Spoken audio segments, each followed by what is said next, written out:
meant to do. I swear I didn't mean to mute Mom. At least it was all in Dutch. It's actually awesome that Mom's on the phone, because I was going to actually talk about Mom at the beginning, so this is perfect. All right, well, Matt, thank you for doing this. I think we really appreciate it. You obviously have had an unbelievable career over the span of, 30 years in the pool. So I wanted just to sit down and kind of go over the beginning of your swimming journey and then kind of up to where you are today, if that's okay.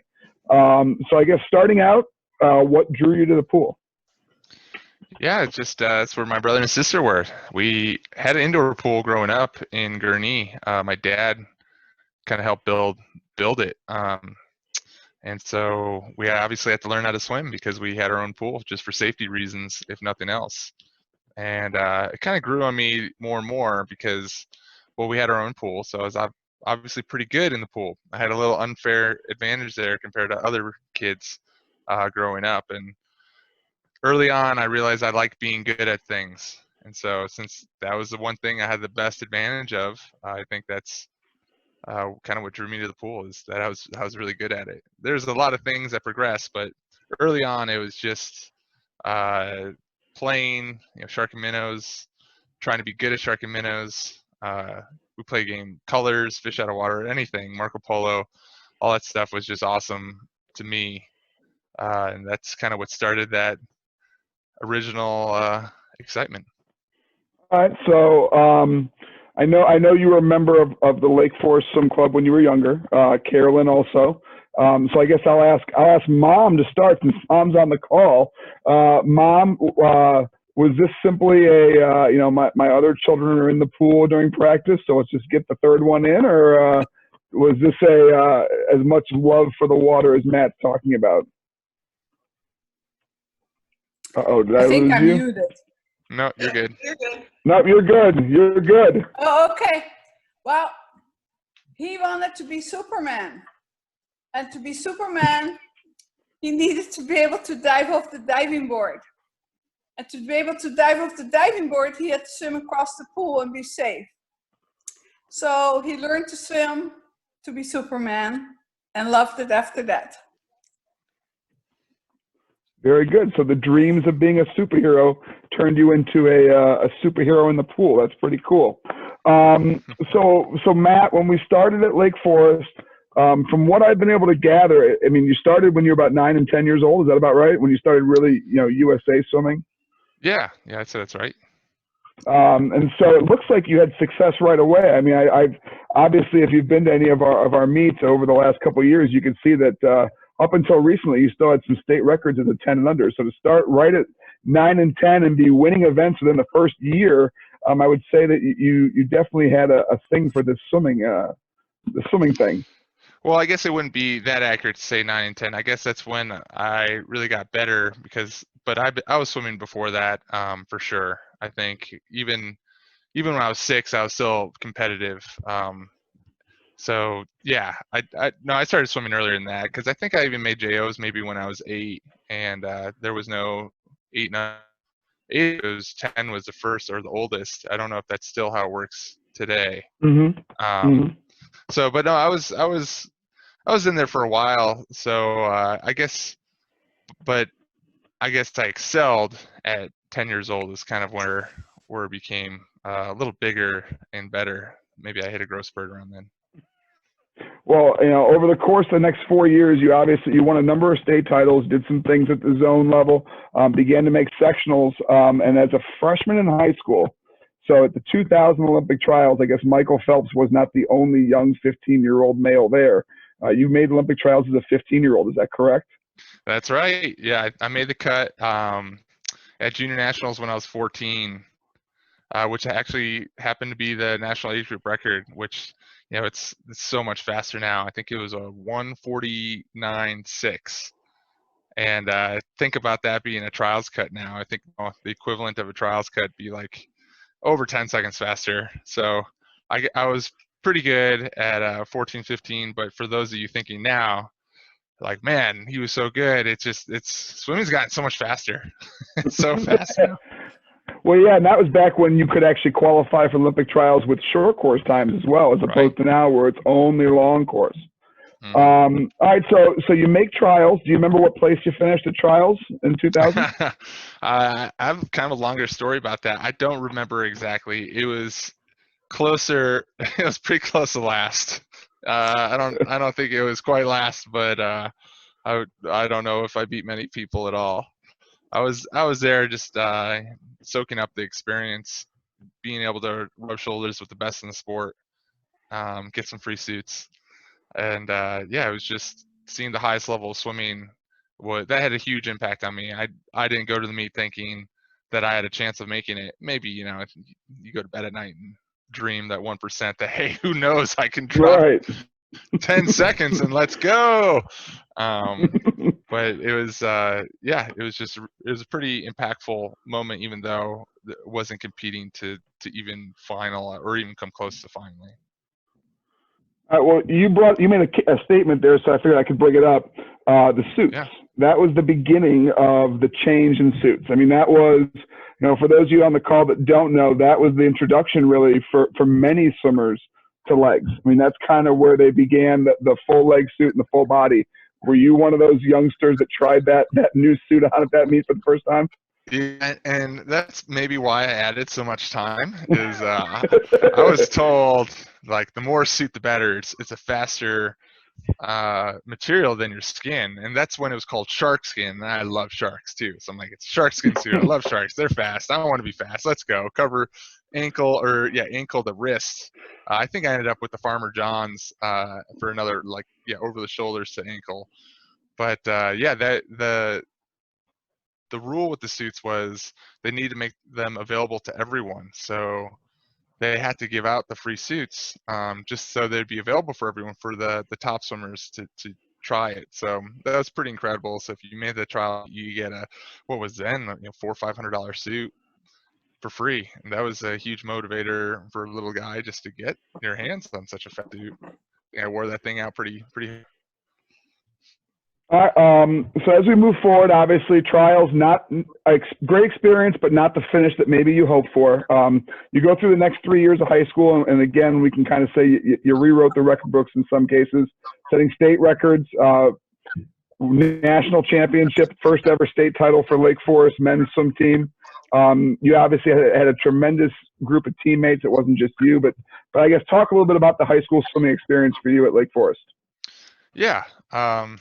It was really, you're part of a team in club swimming, no doubt. And we were chasing after team titles even at a young age, but really being a part of a high school program at Lake Forest, the environment there, the culture there, it was a really bonded group of swimmers. We were all best friends. We're all super hard together, doing things we didn't think we could do together. And I've kind of made that analogy to other swimmers, that it's like, not to be so harsh, but like going to battle. When you go to some of these morning practices, you're battling, you're suffering together, you're overcoming things together, and that forms a strong bondship, a real strong bond. So when one of those members of that really close circle does something well, you're more excited than you would be if you yourself accomplish that goal. And that creates an environment when you really truly want your teammates to swim well, like without any other reason than for them to swim well. It's just the best environment there is. So that's what we had in high school. It's pretty incredible, and it kind of regrew my love for swimming. I liked being the best. I liked being Superman, as my mom said, and there's a lot of other reasons I enjoyed swimming. I mean, there's a huge list, and it would take forever to talk about it all. But It's fine. sorry, got distracted there. No, it's not you. We got somebody. Yeah. There we So go. it was just, I'm sorry. Cool, no problem. It was just a great environment to experience swimming in a different way, and it really prepared me for college as well, which is, I guess, the next step that you're going to get to. But it was so fun to have that team be on those relays, try to win a state title. That it was super fun, and show that swimming isn't just an individual sport. It really is a team sport in a lot of ways. Even though it's maybe not doing plays together, you are still trying to accomplish things. And again, wanting to have your teammate swim super well or better than you you would want to for yourself. It's pretty awesome experience. Well, and especially, I mean, you brought it back to, obviously the experience and having to share it with people. I guess a little added experience or a little added share for you during that one was one of the coaches on the team was your sister. Is that true? Yeah. So it was great to have Caroline there. She's been a part of my swimming life, the whole journey. She's the one that got me out of bed in the early stages of swimming career, and she was there swimming at trials with me in 2000, and she kind of told me about college. Did you get out of here? What in Did the we world? lose somebody? Yeah, Matt just popped off. Hang on. Let's see if we can get this fixed. Give him a I minute. think Matt was having some connection issues. Give him a second. No. All right. We'll give him a second. Hey, Jeff, do you want to mute everyone so we can? Yep. Why do you? All right.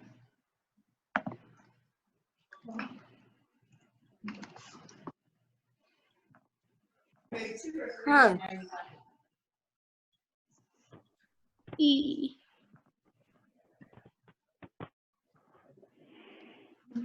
There you go. We'll give them a second. I know Carolyn's on, so we have a couple people that are still unmuting themselves. If you could please keep yourself muted, we would really appreciate it.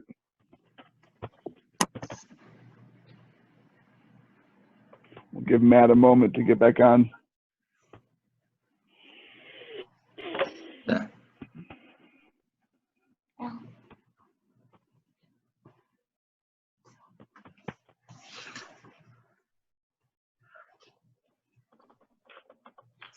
I keep having to fight to mute people.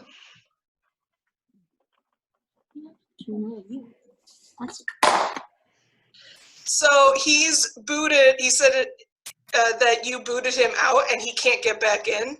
So I have not touched him, I swear. No. trying to get back in right now. Yeah. Hang on. Says you cannot connect the call because you've been removed by the host. Hang on. I blame Jeff.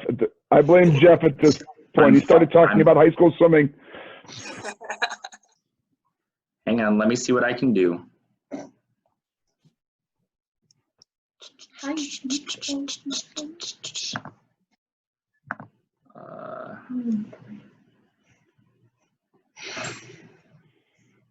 Oh, there's Tim. He tried just again. Yeah, I'm working on it. I apologize.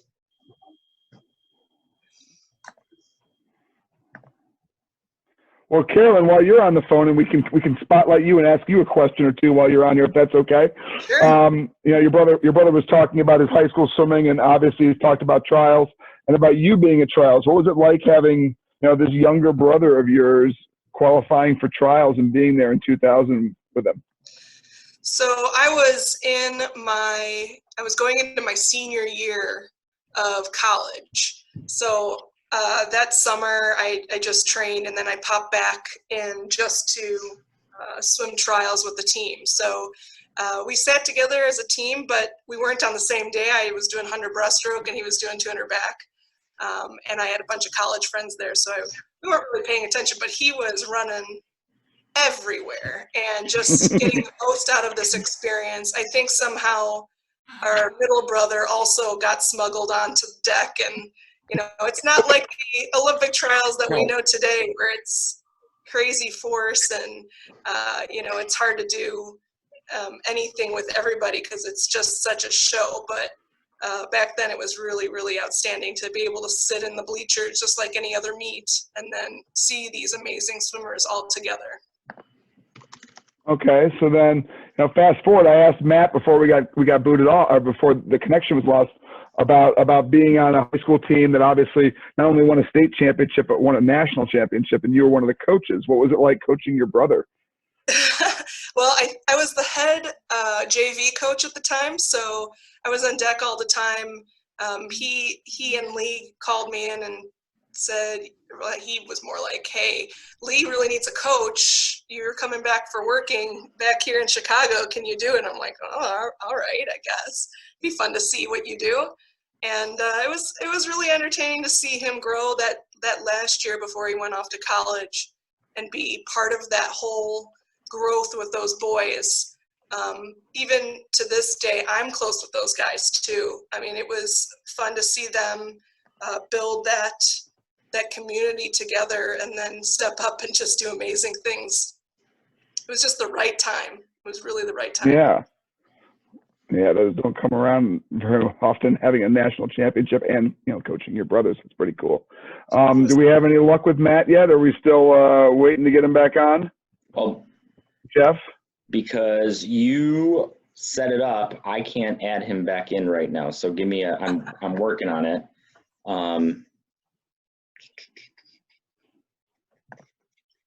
So just give me a sec. I'm still working on it. I re-emailed him the info. Invite. He I should be able. I should be able to send the information again as well. But you have access to the. Yeah, that's why I'm looking at it right now. Post. Account management, account settings.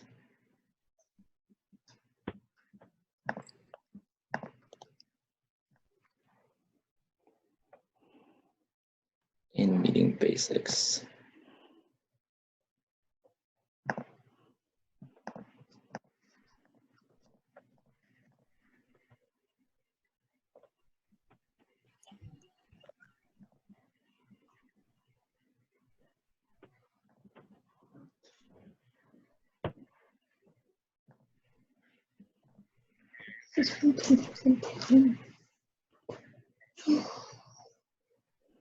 Edit account settings.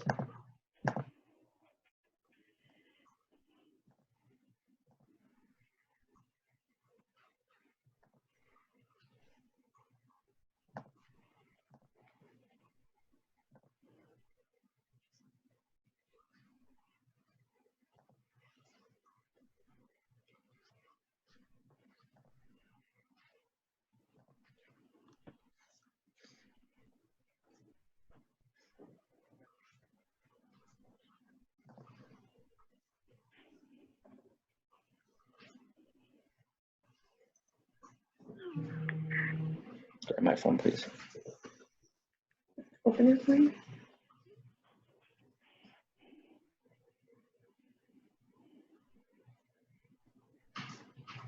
Okay.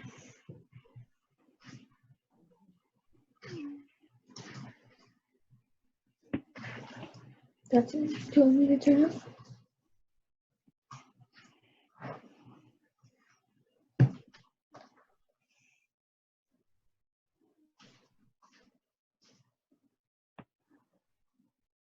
Ellie Schaefer told me it might be because the max amount of people now.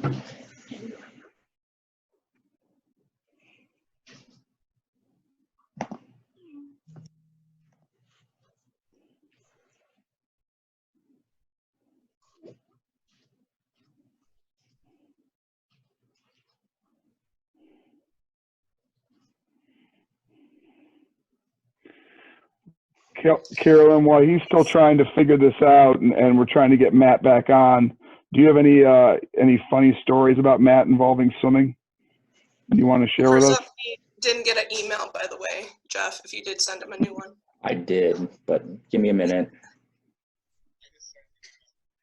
All right, have him try now. So try it.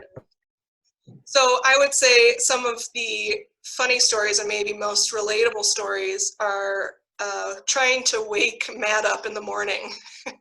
Matt is not a morning person at all. He said that, and I was going to go back to it after he made the comment about how, I loved having my sister there to wake me up in the morning. I was going to go back to, were you not able to just get yourself right out of bed? You think, Olympic swimmer, you want to just jump right into the pool. Yay. So just like the rest of us, it wasn't always easy to get up in the morning, huh? No, he needed like fruit or something to get up in the morning, but he was a bear to get up. So there'd be a lot of times where I'd run in and just like grab his covers and run back out, just hope that he would wake up in time, or throw something at him and hope he doesn't throw it back at me too fast, because man, he had some fast reflexes even when he was out of it. So yeah, it was bad.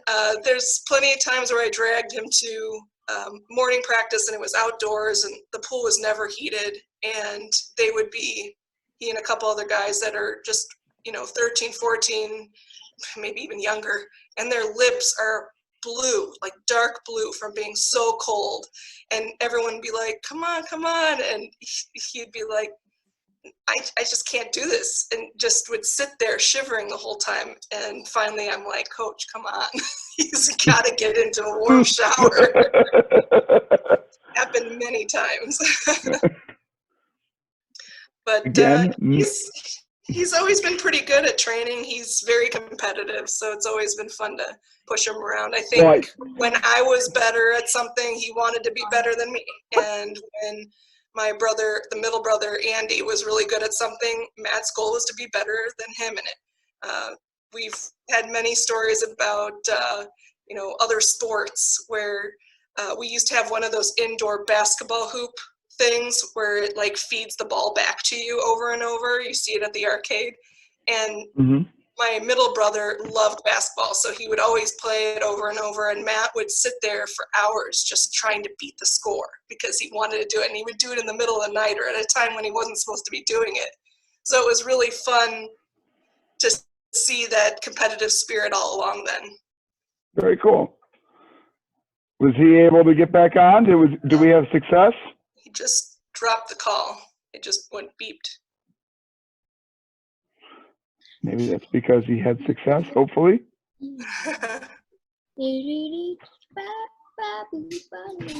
I did change Someone the is setting. singing. I did change the settings so he could rejoin. But we'll see what happens with this. I told him to call me if he needs to. I emailed him my phone number. I think we're at 300, so I don't know if it's going to be hard for him to jump on. I think our number's above 300 that we have. Oh. I'm pretty confident we have up to 500. So I saw that going on in the chat, but I think our capacity is 500.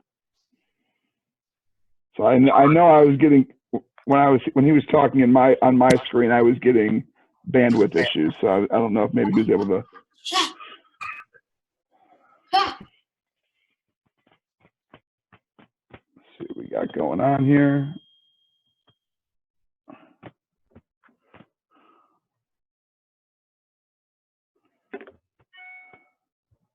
I know Jeff's on the phone with him now, so I'm wondering if he's still having connection problems. Jeff I just got one.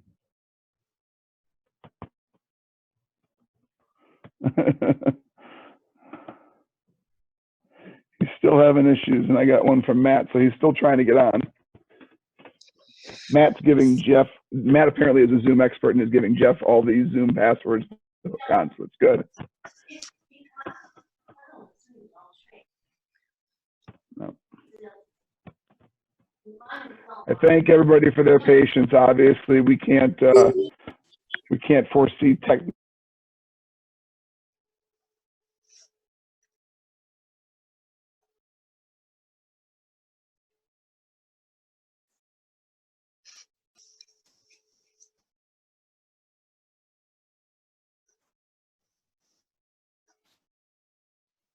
Did we lose Todd? Yeah, it kind of looks like we did. No, Todd is looking at his email right now because he has to adjust the setting. So, all right, Matt, I'll call you back in a minute if he gets it going. All right. All right. Thank you. Sorry. Yep. Bye. So, how we all doing? Yeah, Todd's got. I got booted. I'm good. All right. Did you see my email, Todd? No. All right. Check your email real quick. I got booted out while you were. Yeah, you have to adjust the setting. Take care of it. I adjusted on my end. Gotta love technology. So swimmers, don't unmute yourself, please. Do us that favor. No, don't. Okay, buddy. This is gonna be fun on the recording later that gets posted.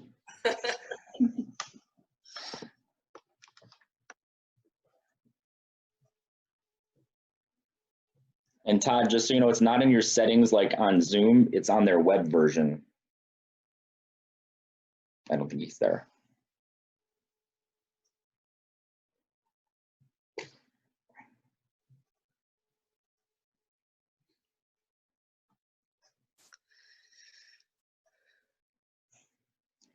Carolyn, are you reading the chat while this goes on? Yes. You should see my texts are blowing up too. Mine are too.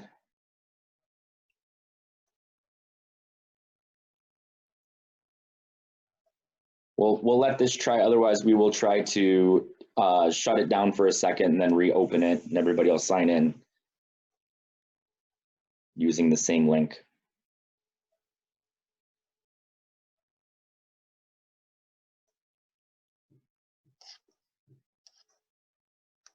Jeff, I Yes, sir. see what you want me to do, but I don't think it's me that does it. I think it's Pam. I'm not the account manager. Yeah, I'm the account manager and I switched it all and it still won't let it work. So the other option would be we have everybody sign out and sign back in. We wait like a minute. Why don't we try doing that? Because I All right, don't so- see this as an option on So my everybody, end. we're gonna end this meeting. We're gonna boot you all off and wait literally a minute before we resume it, okay? So everybody needs to wait a minute. Don't try to sign in all at once. And then we'll have Matt re-sign in and we'll go from there, okay? So I'm gonna kick everybody off now. Re-sign in 1 minute. I'm in. Oh my goodness. I don't know why Jeff decided to kick you out, but it was still me.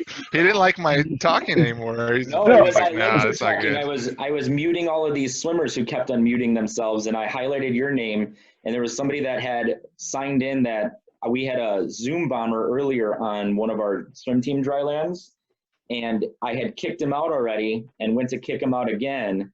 And yeah, so then I highlighted your name by mistake. So all good. Have at it, guys. My apologies.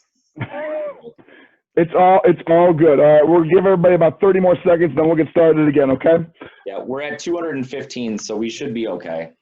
I'm not worried about it. Yeah. Okay. So as I was saying, Matt, I apologize, and now we can continue. Will you make sure to highlight him, Jeff, so we can get him back on the He screen? is. He is. So we were talking about, you finished up talking about Carolyn, and I was obviously going to go into the next phase of your swimming. And as a former Northwestern Wildcat myself, I must say thank you for picking Northwestern. But what drew you to NU? What made you, basically stay close to home? Yeah, there's a lot of reasons. It's obviously a very good school. School I wouldn't have gotten into without swimming the nice athlete stamp on my resume, and I thought it'd be really good to take advantage of that opportunity. That's to an opportunity swimming led me, and I think that's something good for everyone here. All the swimmers on this call. Swimming can provide incredible opportunities, not just scholarships or helping get into universities, but creating relationships and friendships, just endless benefits from the sport. But that was a pretty huge one for me to get college paid for, a good college, and to get accepted into that college and then be part of an awesome team. Sergio Lopez was the assistant coach there, and he was the main recruiter for me. And if you guys don't know Sergio, he's a phenomenal coach. He was a bronze medalist in Barcelona, 200 breaststroke, I believe. So he had a lot of experience, but he's just a very talented coach. He knew how to whisper sweet nothings to me of encouragement to motivate me, to convince me that I could really be one of the best in the world. And so he got me to Northwestern, and it was great to be in the Chicago area, close to home. All really good things for me. So yeah, became a Northwestern Wildcat. Well, it's funny you brought up Sergio because I was actually going to ask you about Sergio and Bob. Bob Grosseth, who was the head coach of the men's team at the time. Did you swim primarily with Sergio? Did you swim with Bob? Did you swim with both? So my freshman year, I was just with Sergio, and the other 3 years with Bob, because Sergio left for West Virginia at that point. And very different coaching styles, all very successful for me. Sergio, he was a bit of a trickster. He would say, this is the last round of 10 200 IMs, and then he's like, okay, now this is the last round. Seriously, this is most important round. And then you go again, no, this is the most important round. So you get an extra $2,000 or $4,000 of IM set when you think practice is over.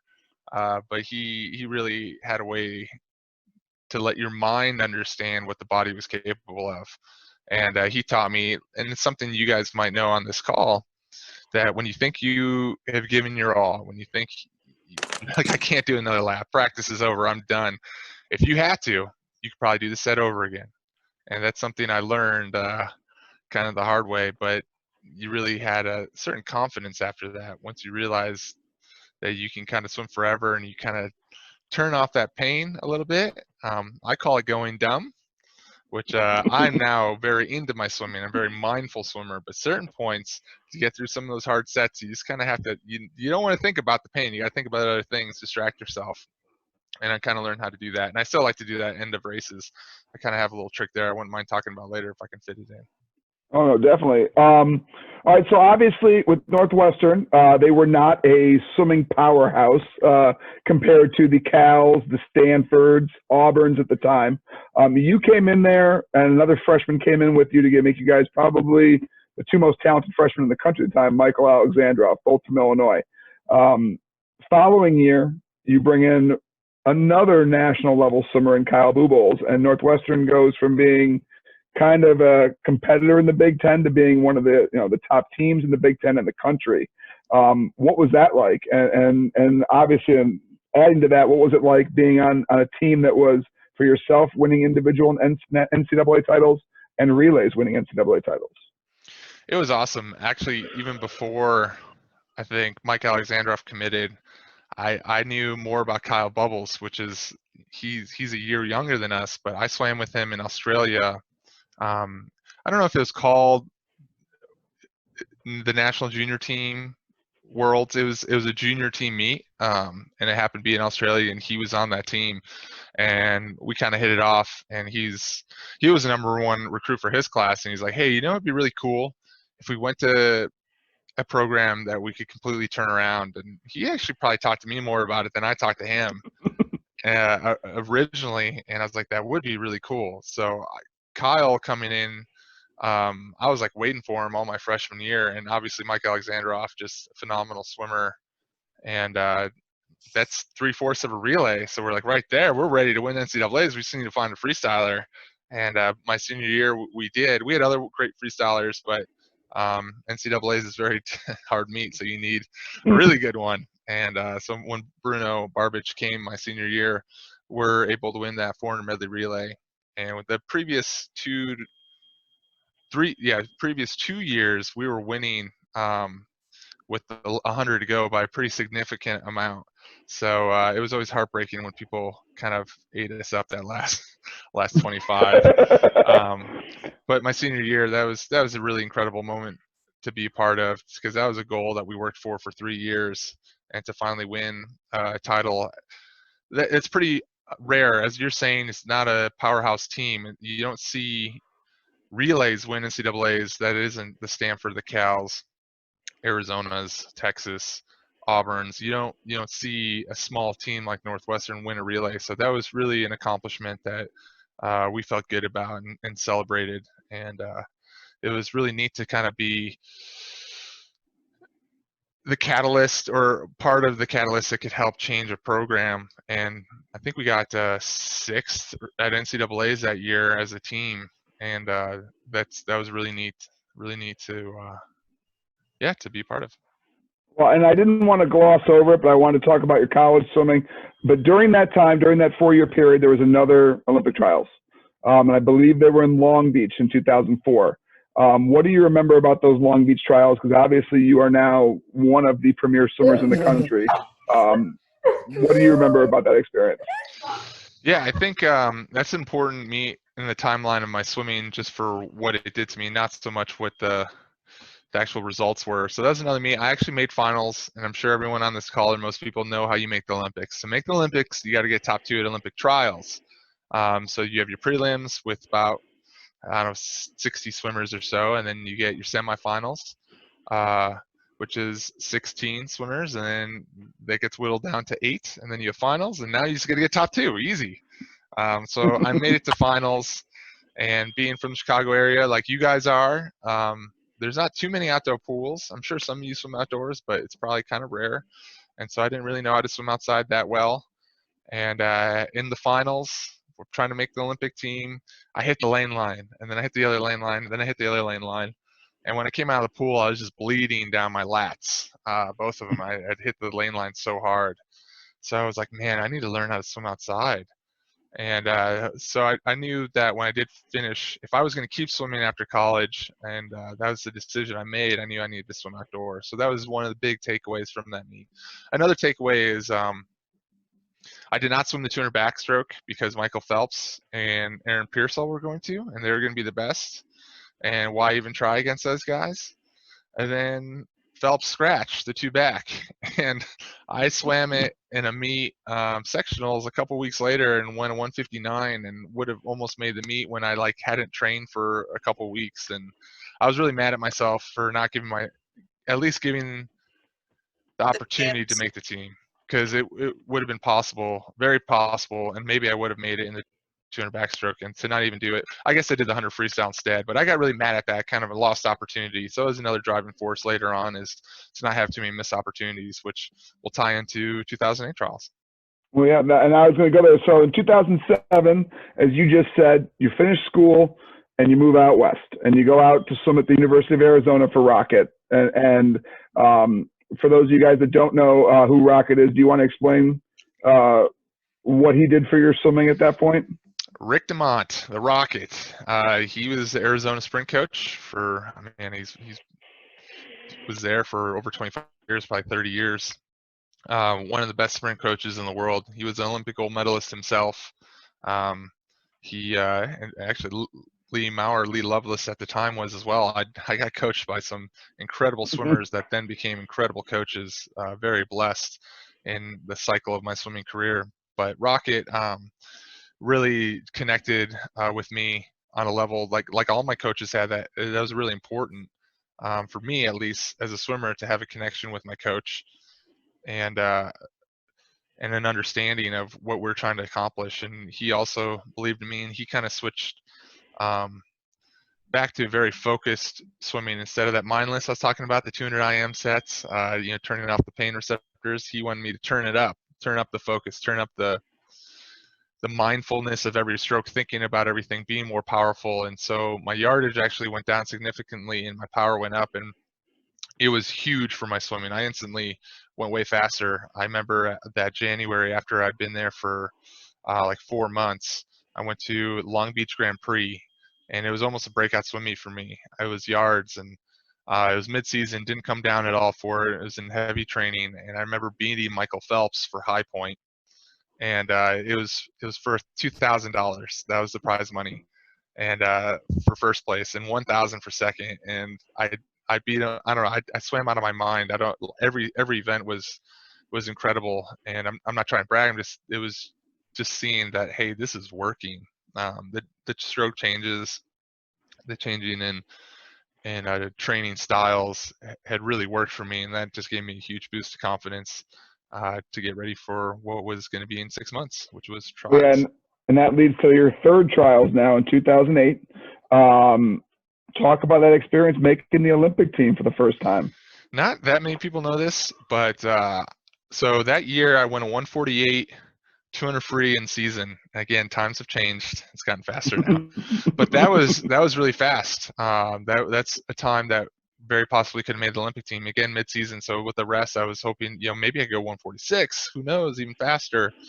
And so I was thinking my events were going to be 50, 100, 200 free.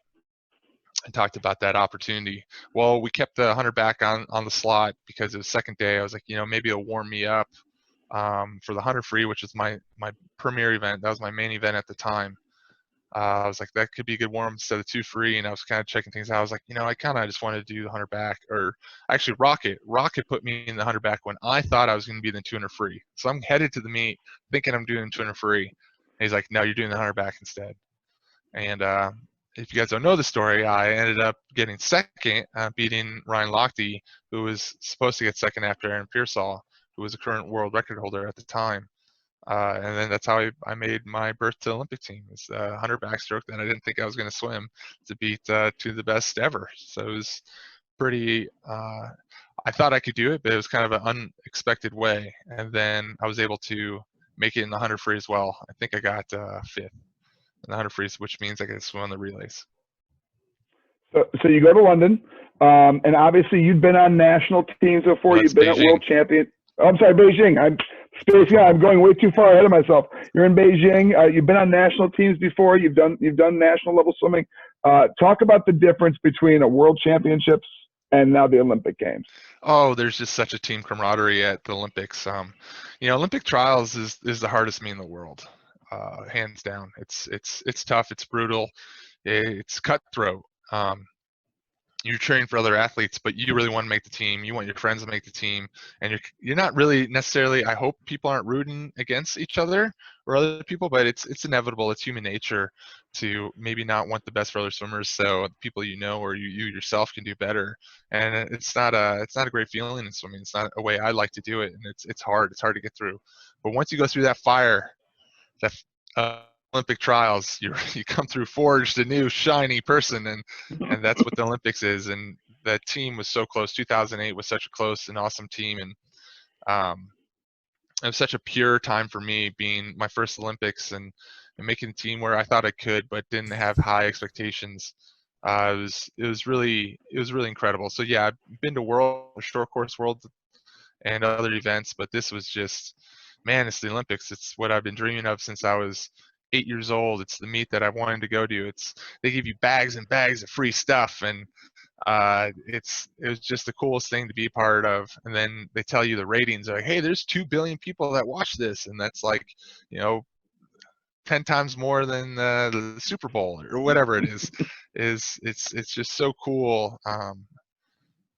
Yeah, to be an Olympian and to absorb everything that means. Real quick story, and it's not, maybe it should fit that in later, but I just remember sitting in the cafeteria across from LeBron James, and there's basketball players hung out with the swimmers a lot, and people kept going up to autographs to ask him for autographs, and he was like, oh, no, Kobe's down there at the other end. And people like, oh, thank you.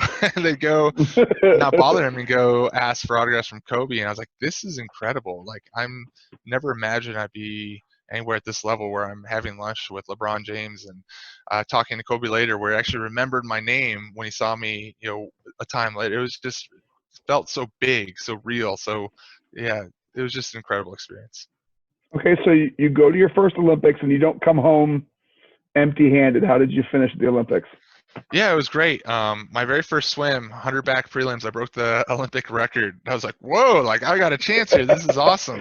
And I remember Aaron Pearsall coming to me after the race. He's like, congratulations, you won a drug test. I was like, oh.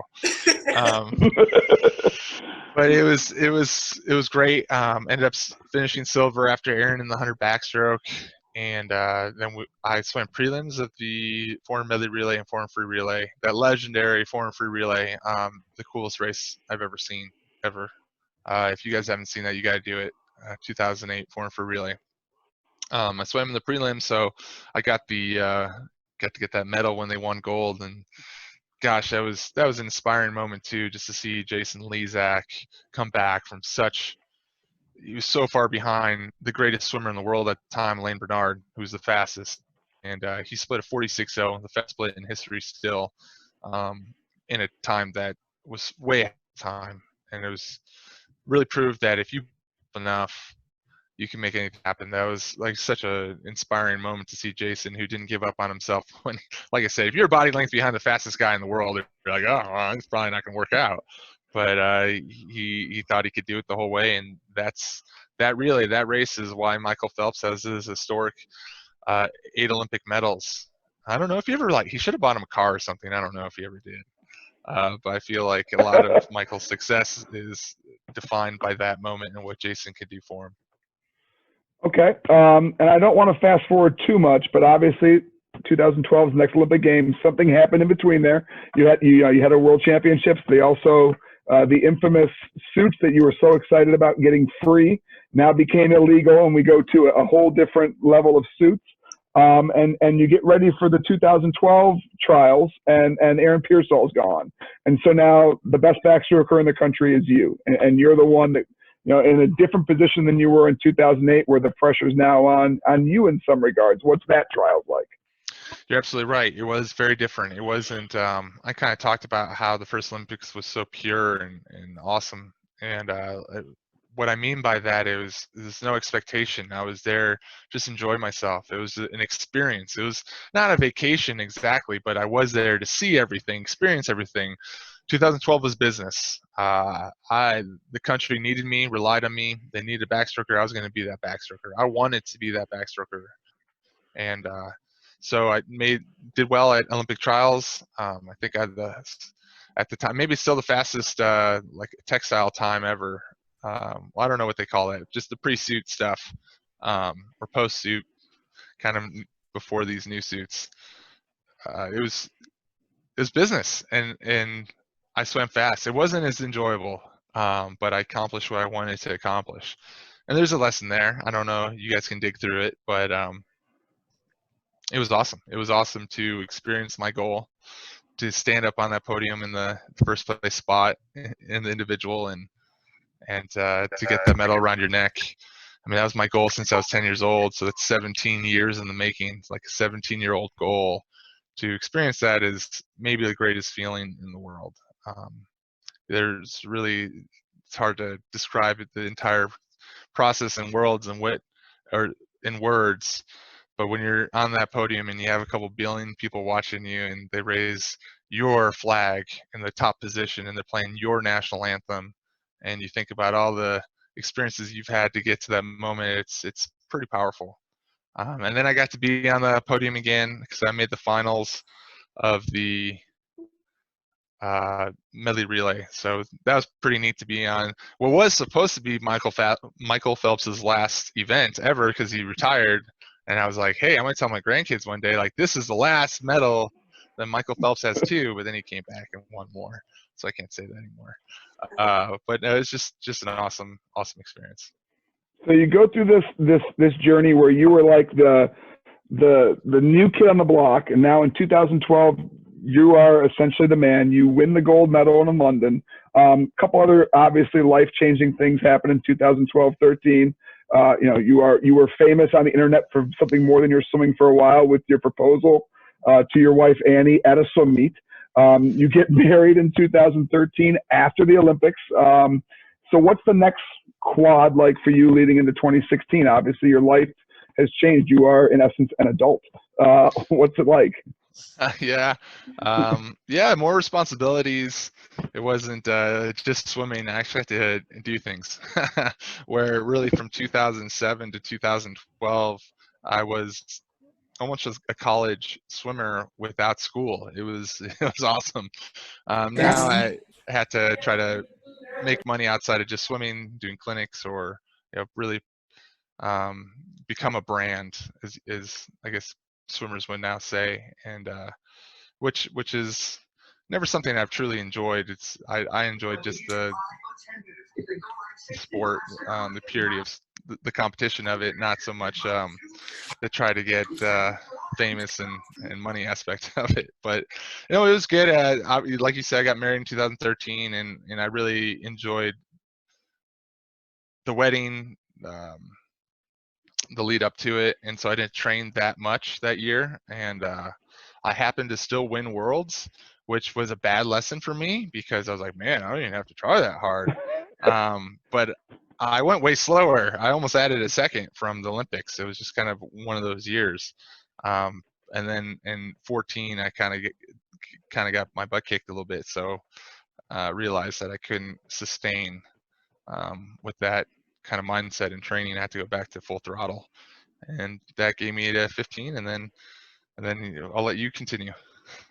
Okay, so well, you're kind of leading me there. So we go now.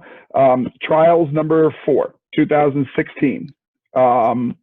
I guess I can, I don't know if you want to talk about it first. You want me to ask my question more specific? What's that like? Going from the gold medal in 12, coming into 16, and not having the meet that you'd hoped for or that you were preparing for. Yeah. So similarly to 12 in 2016, I was the favorite by far. In 2015, just the year before, I set a world record, first individual world record I set. And so I thought I was on my A game.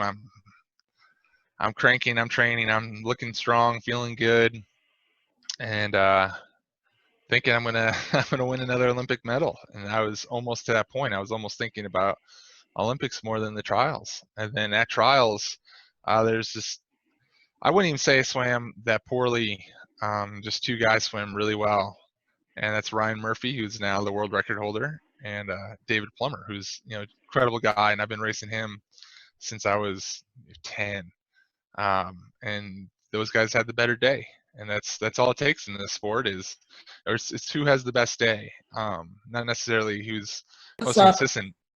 I think Plummer had like a 54.2 at Worlds the year before, so he dropped 2 seconds in the year he won to win Olympic trials, which was incredible for him, and but it wasn't good for me and my swimming at that point, to be selfish and honest. It was tough, but you threw a lot of trials earlier in my swimming career, a lot of losses, some that weren't pretty, some I was embarrassed of. I was embarrassed of my response, embarrassed of how I reacted. That prepared me for that moment to not be embarrassed on a very visible stage, which I'm very happy for. That I tell a story all the time about in high school when we got second at state my junior year. We were hoping to win. We lost by like 1.5 points, and it was pretty much 100% my fault. It was the last relay was deciding the meet, and simply said if we won the relay, we'd win the meet. And I went out really fast, and I died pretty bad. And I touched the wall and lost by 11/100ths of a second. And I was devastated, and I was just so grouchy, and like, I'd splash water in my face. This is just water, not tears in my eyes. And I wouldn't let anyone celebrate the moment because I was so sad with what happened. I remember going to the banquet afterwards, big celebration, and everyone swam so well. It was the best we've ever placed. Everyone had 100% best times, I think. It was a meet to celebrate and be happy with. And because we didn't win, because I thought I had a bad race, really one person can ruin an atmosphere, and I was that person there. And when I finally came to it, embarrassed me to the point that I was like, I'm never gonna act like that again. I'm not gonna be so selfish where I can bring down an entire team who should be celebrating. Lee Maurer coached us tremendously. It was such a great time to appreciate what we did and all the hard work we had done, and to celebrate our accomplishments. Instead, I went the other route, and that prepared me for 2016, where, hey, I'm supposed to be the best swimmer in the world. I'm the best backstroker in the world, and man, I didn't make the team. I missed out. And I remember giving David and Ryan a hug and wrote them a letter saying like, hey, this is your guys' first time. Like, this is what to expect, and just complimenting them and trying to get them motivated to swim well, which was good. But again, it was hard for me. I've had a pretty blessed career where a lot of things did go my way. So I thought maybe I was going to be done, but I didn't want it to be done like that. I wasn't ready. Didn't feel like it was time. So we had Skylar that year, 2016, and then I was like, man, I'm just gonna try swimming another year just to see how it goes. And 17, I swam with a different mindset. It wasn't the pressure I was talking about before, and it wasn't after 2012 when I said you have to become a brand and you kind of have to sell yourself and the product that you are. it became more just about enjoying the sport, being in the water, hearing the echo, the silence of the water. Gosh, I still love it so much, especially with a baby and a 3-year-old and dogs, that just being underwater and hearing the silence. And that's my happy place, my meditative place. So that was it for 17. That was my happy place, my meditative place. And I swam really well again. It's the fastest time I swam since 2012, a 52.2, to have the fastest time at Worlds. So it was back. And then I'll just finish your questions for you of my career. You're honestly, you were going where I was going. So Cool. Please keep going. Great. And then 18. It was, I don't even remember everything. It was everything's been fine since. Nothing too crazy. I think that was Japan made the team for 2018 and 2019 Worlds, and went to Worlds. We didn't do great last year. I got 5th, but still swimming 52s. I'm just trying to find how to adapt to my new body. I'm not recovering as well as I am, but I am stronger than ever. So I need to find ways to be more powerful and stronger instead of trying to rely on my aerobic base to get me through the end of the races, which is probably advanced for some of you guys, but just finding the best way for me to race. And then I was getting pretty excited for this year. I trained pretty much as hard as I did in 12 leading up, and I was starting to swim slow, which for me was a sign that I was training really hard. It was almost a good sign, and getting really strong in the weight room. And then Corona came, and so now we're here. Oh yeah. Now we've ended it where we are. yeah, that's it. We're here. So you went over it real quick. You obviously have 2 children since the last trials, so you are not just swimmer. You are swimmer. You are husband. You are dad. I think I enjoyed as we are in Corona and we're talking about dealing with Corona. I enjoyed the Instagram post of your daughter cheering you on, moving the swing set for part of your dryland routine. We'll call that dryland. How are you dealing with all that's going on? How are you trying to stay in shape? How are you trying to keep yourself focused, knowing what's going on in the world and that eventually we will come out of this and we'll have to adjust? What are you doing for that? So I had a great call with USA Swimming, and they had all the specialists on there.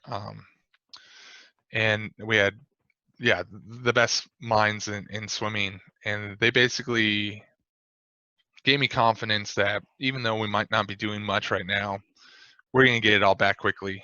A great example of that is Anthony Irvin, and the guy didn't swim for 10 years and then he won Olympic gold medal. It's just what I've done. The base I've created, the work I've put in isn't just going to disappear, and that was really comforting for me to hear very precisely from them with statistics backing that information up. We have things called satellite cells, and that means our body, once we learn to do something, once we can push a barrier. That's why in swimming, when you push a barrier, it's easier to get back there. Once you go a time, that best time, it's easier to go to that time. Maybe it's hard to break it, but once you break it and go faster again, it's easier to get there. That's your body creating these cells and remembering how to do it and how to push yourself. And so I'm excited about that, getting back in the water. For now, I'm just doing curls with this bench in my house, push-ups, pull-ups on the swing set, triceps with my daughter behind me. I do them every day. She lets me do 10 at a time before she gets like lightheaded. Just a lot of abs. I ride the Peloton. I finally got some stretch cords. We have a pool, and it's cold still, but it's getting warmer. It'll be warm by next week. So I've been swimming in there. But again, I'm not too worried about it all. I'm just trying to keep my mind right. Advice I have for you swimmers: this is a time where your body can have a reset. This is where that muscle memory, all those habits that you formed, can kind of deteriorate in a good way. So if whatever stroke you want, I'd recommend watching YouTube videos, whatever you can. Mentally visualize your perfect stroke that you want, something that you want to have when you come back into swimming, and you can start getting your muscles to go with your mind now. And when you get back in the water, since you have that reset, you can form the stroke you want with this new muscle memory. So form new habits, the right habits that you want when you're back in the water. So that's what I'm doing. I'm focusing I'm watching old races. I'm watching my fastest races. The stroke that I like, I'm watching other people's stroke too that I really like. And I'm trying to visualize that for when I'm really back into training to hold that and maintain that. So I think this could be a pretty cool opportunity for some people to kind of reset and get the stroke that they want to get. And I think the rest of it, I just looked at charts and statistics through, like, basically you can gain 80% of where you were in just 2 weeks or less. And then that extra, 100% might take a little bit longer, but really, in a couple months, you haven't lost anything. And I think that's pretty reassuring and exciting to maybe let yourself enjoy this time more. I'm enjoying my time with my family. I'm talking to my mom and dad almost every day on FaceTime, my sister, my brother. It's been a great time to reconnect with those I love most and do some house chores I've been wanting to do. So really just trying to enjoy it and not feel too guilty about it. I understand the world is suffering, but um, I to try to have a joyful moment here and there isn't, I don't think, a bad thing. I'm gonna turn this over to questions in a moment. Right. I want to ask one last thing of you. You talked at the beginning of this about how much you just love the pool, and then as you go through your journey, and we talk about your Olympic journey, and I noticed that as you were talking, you went into 2012, just the tenor of your voice changed, and even into 16, and now you're talking again about what life is like now and what swimming is like now. Do you love swimming as much now as you did when you were younger? Do you love it more? I like it differently. Do I love it as much? It's hard to, I guess, quantify my relationship or put a value on my love, but I love it differently, for sure. It's now my safe haven. It's my therapy. It's my place to grow strong and be selfish. It's my place to, parents, if your parents are out there, a lot of your life now isn't about you. So to have an avenue where I get to focus on me and not feel too bad about it is incredible. So yeah, maybe I think the love's the same. Before it used to be trying to be the best I could be and beating people, and there's competition was close to religion for me. I really valued competition, and I just wanted to see if I could be the best, and that was a love for me. It was an addiction, and now it's changed. But the love is still there. Otherwise, I wouldn't do it. I'm not making big money or anything. I'm doing this because I do like it. I'm sure I could, probably be working a little less hard and making more money doing something else. But it's just incredible. And there's so many great things about it. Like, where else? I love swimming where what you want to get out of it, you can. You don't have to rely on anyone else. It's up to you. If you want to eat healthy, you can. If you want to train harder, push yourself, you can. It's coaches have an influence, teammates have an influence, parents, of course. All this can affect you, but ultimately, it's up to the individual that's trying to accomplish your goal.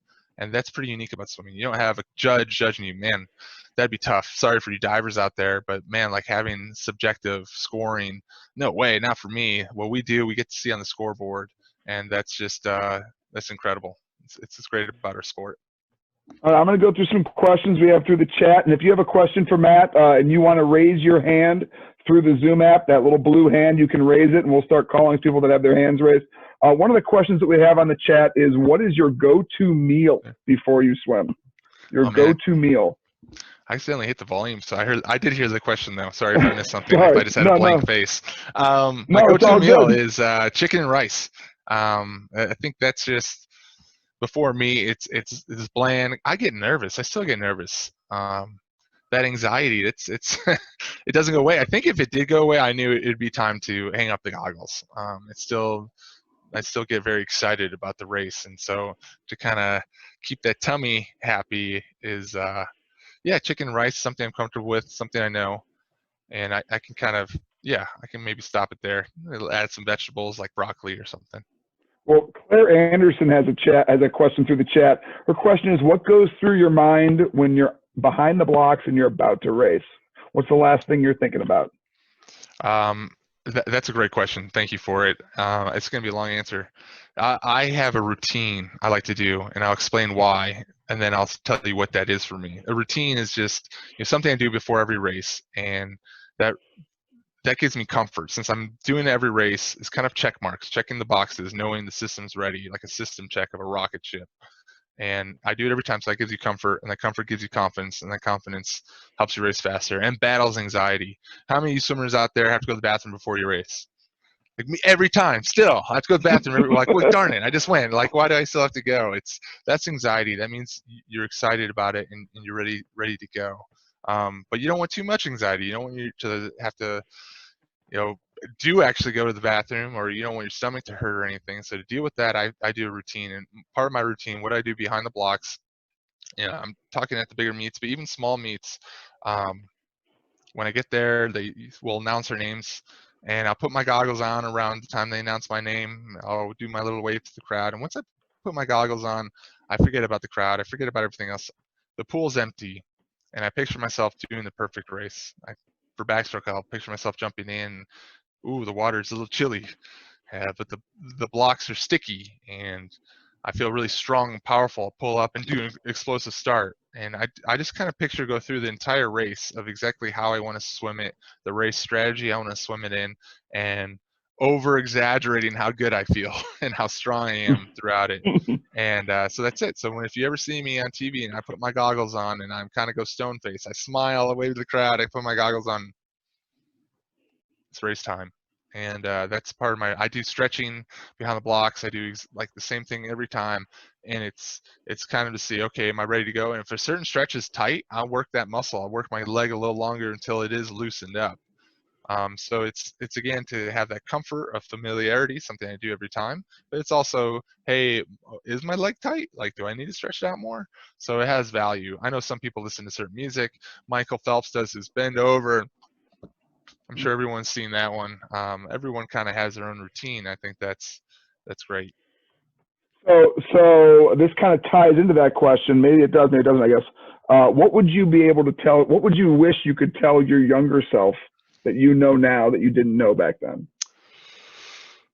Oh, I mean, it'd probably be technical stuff, to be honest. I know. I think my mental game was always pretty good in the era I had. I wouldn't want my brain now for a 10-year-old because I don't think I would have. I don't want to be too much of a know-it-all when you're young. I think there's something there to just believing in your coaches and listening to them as naively as you can, because that's how you're going to succeed. Even if it might not always be the right thing, believing in your coaches is really important and big. So I think I tell myself, like, have fun, of course, but you can't ever just tell a kid that. You can't explain to them. They got to figure out how to have fun their own way and for themselves. Everyone has a different reason why they're doing it. Some people want to get a certain swim bag, and if they swim long enough, they'll get it. Some people like to make friends. Some people want to break records. Some people want to stay fit. There's different reasons for everyone, and you got to find that reason for yourself. So I wouldn't try to influence my younger self of that reason. I would try to probably say, hey, Matt, like, learn to bend your wrist earlier, get your anchor and backstroke. It'd all be technical stuff, to be honest. To use my core in freestyle and backstroke more, like lead with my hips and core, and that'd definitely be where I'd come from. Awesome. All right, we're going to get some of you guys on here to ask questions. So, Coach Jeff, are you ready? Will's iPad Pro. Yeah. What's your question? My question was, what do you think about the moment you touch the water right after you jump off the block before your body is submerged in water? What's the first thing that you think about? For backstroke, it's how clean my entry is. I think about, hey, did I just get a good lift? What's my momentum like? And the reason I do that is because it depends on my kicks. So there's 15 meters, right? You can't kick past the 15-meter mark. So if I have a clean, really clean, explosive start, I'm like, okay, that was an awesome start. Only do 7 kicks. Where if it's like feels like my hole's a little too big, it's not as clean an entry, it's not as explosive, which is, it's just sometimes it's the block, it's whatever. I'm like, okay, 8 kicks. So it's, even when I'm in the air, I start thinking about how it feels. And I do think about a big breath when I'm in the air before I touch the water, trying to get an inhale. So when I come off the blocks, I go, oof, like I'm blowing out, or backstroke, and then I try to get fill in my lungs right before I enter. Good question, Will. How about Nate W? My my question is, what is your least favorite event to swim? My least favorite event to swim. That's tough. Why not favorite event? Least favorite, probably 200 backstroke. It's an event I'm supposed to be good at, or I have been in the past, and it just hurts really bad. I When think, you were little, Matt. man, when I was little, I don't know. Like 4 IM is tough. We had a weird family because I was breaststroke and sprint free. Our middle brother was distance free, and Matt was, backstroke, some sprinting as well. We all kind of trained differently, so it was funny that he would try to race us in our events. So even though he may not have liked, breaststroke, he got pretty good at it because he was racing all the time with us. And that's true for all my teammates throughout my career. Is all the breaststrokers, I've challenged them all the 25s breaststrokes, and I've beaten every single one of them. So if you guys get Kevin Portis on the call, you should make sure to ask him about What Matt if it was Grevers getting a the 50? 25 breast. Would you still have won if it was a 50? Absolutely, I still do. Okay. Oh yeah. I went in the ISL this year. They do 50s a stroke, and I got to swim the 50 breaststroke in Budapest because we didn't have one. Like everyone's like, what is this guy gonna do? And I actually went. I think 2660, which was, I was closer to the American record in the 50 breaststroke than the 50 backstroke. And I beat Kevin Cortis's time from earlier too. So, oh yeah, I got those breaststrokers. Now we got two things to ask him about. Okay. Yeah. Coach Jeff, how about another one? How about Delilah Mallory? Are you there? Yes. I wanted to ask, what was your main goal when you were like 12 and 13? What was your main goal going into swimming and everything? When I was 12, I wanted a national record. I remember this very well because when I was 10, I set one, and that was such a big moment for me, such a feeling. I was at UIC. I'm sure you guys all know the pool, and I did it in lane 4 in a certain suit and goggles, and I remember the announcer. Like all the kids were running around and playing tag, eating candy, and the parents are all talking to each other. They don't really watch the meet, right? And the announcer, after my 50 backstroke in the relay, I did in relay, came over the loudspeaker and said, lane 4, Matt Grevers from Lake Forest set a national record. And when he said that, everyone stopped what they were doing. And they looked down and they applauded for me. It's like, whoa. Here I am, 10 years old, and all the people noticing me. It was just such a glorious moment. And I was like, I want the glory. And so that was my goal for when I was 12. I wanted that moment again. I had the same suit. It was like a little paper suit. And same goggles. I was in the same lane. I'm like, it's going to happen. I'm going to do it. And this time it was for the 100 back. And on my third lap, I hit the lane line a little bit. Not too horrible. And I think I missed the national record by 2/100ths of a second. And I was like really pretty sad. But that was my goal when I was 12. So when you're saying 13, that's an interesting thing to touch on real quick. Is that's such a different age group, right? 12, you're at the top of your age group.